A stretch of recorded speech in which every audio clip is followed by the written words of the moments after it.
and welcome, Aquarius. This is your reading for this full moon in Leo, which happens tomorrow, technically on the 5th of February. It's the 4th today. Excuse me here. And we're having a heat wave, a tropical heat wave. So it's something new.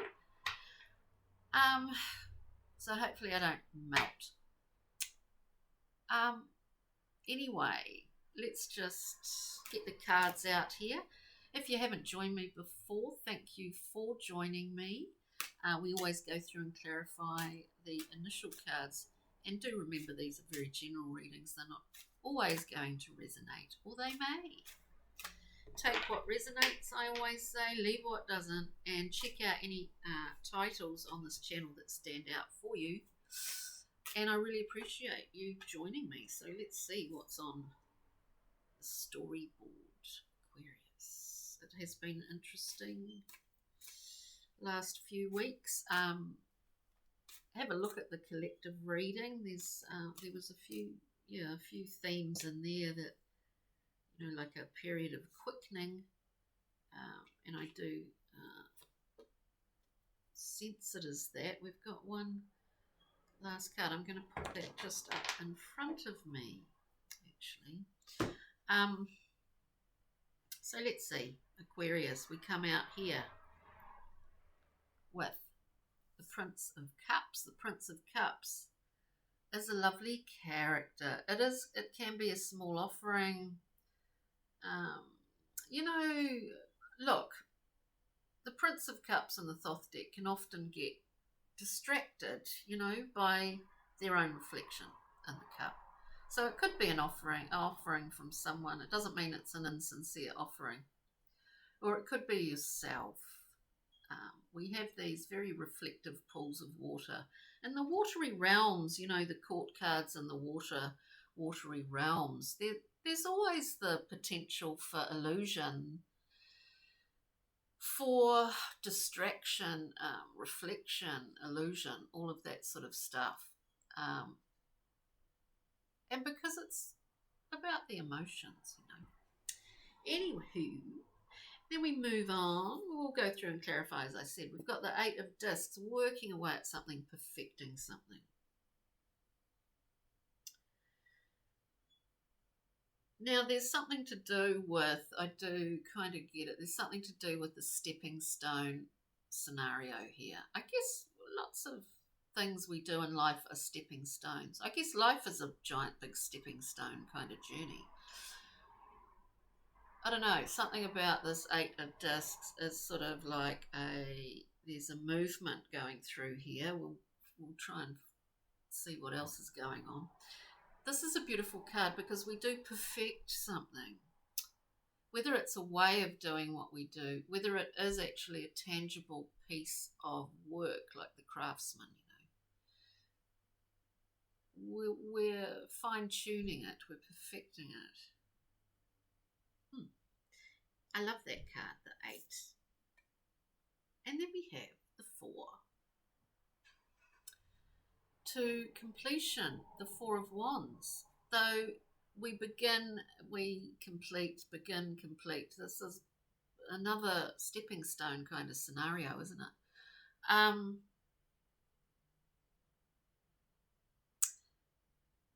What was I saying? 4 of Wands. Yeah, we've got the fiery central hearth. This is a wonderful card. It's about the home. It's about homecomings. It's about that internal generator of the central hearth, that it generates everything. I mean, it is the central power. You know what I mean? It keeps the wheel turning. Somehow life, work, home work are quite intertwined in this reading. Now we get we will clarify, as I said, the Knight of Swords. This is very opportunistic. It's very direct. It's target. That's what I mean. And it's propelled, like, you just can't stop that Knight of Swords. It's very fast. It's propelled. There's a target, And that's the thing with this, that's the thing that I see through this reading, that the eye has been on the target for a long time. We're talking about stepping stones. And before I start to clarify this, I just want to say that this Prince of Cups, which I've never, it's just anyway, what comes in. Um, and speaking of stepping stones, is that the reflection in these puddles, because they sort of are, uh, there's something about the emotional, there's something about, like, there's something about in relationship to a stone and to a puddle here. But anyway, let's just go through and just to be aware of that. Look, the emotions are always, can be quite wild, quite in their own flow, movement, whatever's containing it, whatever we've got, to contain the waters of the emotions is just what I'm getting. Anyway, whatever structures are in place, I guess. Interesting, because there's a victory here. This is the winning card. 6 of Wands. There's a victory. There's a victory. And that's what I was getting at with this. Of being able to discern, actually emotionally, which is one of the hardest realms, isn't it? To be able to discern a puddle from a stepping stone. Therein lies the illusion, dear Aquarius. So it's very interesting. Success in that. Winning in that. Because this is the key. 8 of discs. For Aquarius, working. I don't know why this 3 of Swords has come up. It could be a memory from past. We're working away here. We're perfecting something. There might be an Aquarian out there that's working to avoid. It's a way of blocking out any sort of heart pain or any sorrow that has been felt. But this could just be, for others, an understanding of, I guess, what success has been in the past, or maybe it's like, never thinking that you're going to be successful in a way that you understand it for yourself. It could be something like that. So we just have to stick to one narrative, Diane. Yeah. So 4 of Wands. Pretty amazing here, because it can be difficult to sort out the chaff from the oats and a stone from a puddle. Right. 4 of Wands. We get the King of Pentacles. Authority in your own world.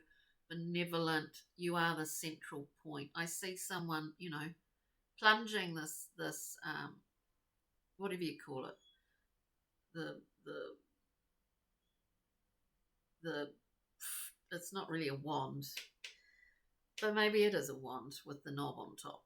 Planting that firmly in your place and dancing around it. I do see that with the King of Pentacles. We are clarifying the 4 of Wands here. This is a place, your place. This is your place. And it's actually reaching out to other people at the same time. It's not just a closed off place. Do you know what I mean? It involves other people here.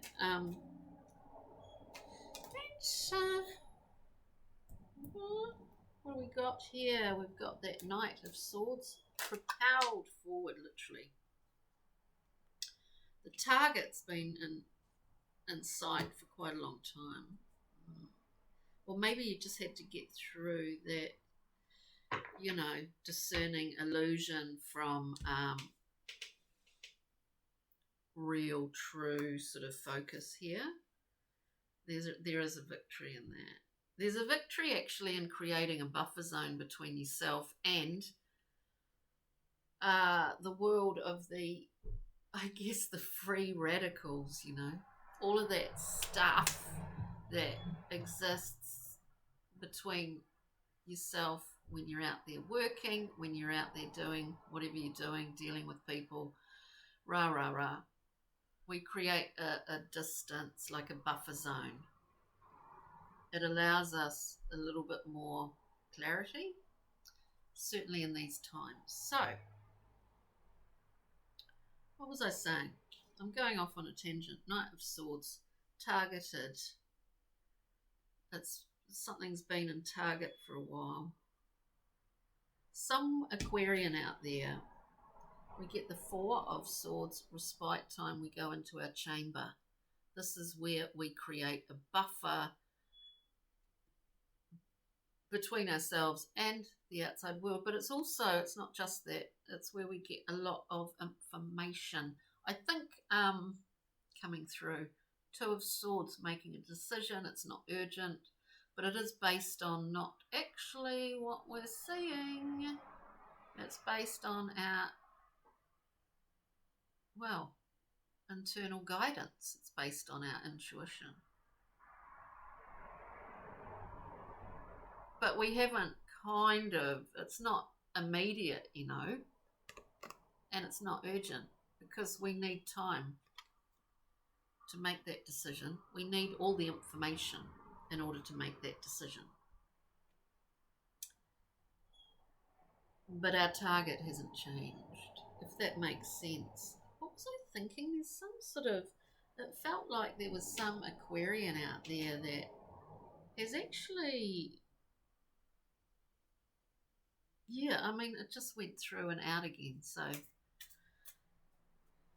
interesting. It's interesting. It's very adept. Now, I took a card out that did pop out, which was the final, which was a fifth card. I don't usually do 5 on those initial cards. I took that and put her right in front of me because it is the Empress and it's a beautiful card. And it's really in the Thoth deck describing a crystallization process. So, for example, salt. That is salt. And that, we start with this salty sea and we end up with a process of, what's the word? I can't think of it. It's too late in the day. It's not a dissolving, it's a dissipation or precipitation, actually. And we end up not with the sea, but with salt, with a pile of salt. And why am I talking about that? Because it's the sort of primordial sea of everything that comes into form. It is representative and symbolic of that. And it is also about the creative aspects of that and the expansive emotional nurturing qualities of that. Interesting, Aquarius. So, I forgot one thing. Rock, mineral, crystal. And for Aquarians, we have green jade. Attracting love, balance, dreams come true. And purity. So that's a beautiful card to get at this time for you, Aquarius. On that note, I hope you got something from this reading, and I certainly hope you're out there dancing under that full moon in Leo at this time, because it's a beautiful thing. And there are lots of beautiful things in this world, and we must appreciate them. Okay, on that note, ka kite. See you later, Aquarius. Bye.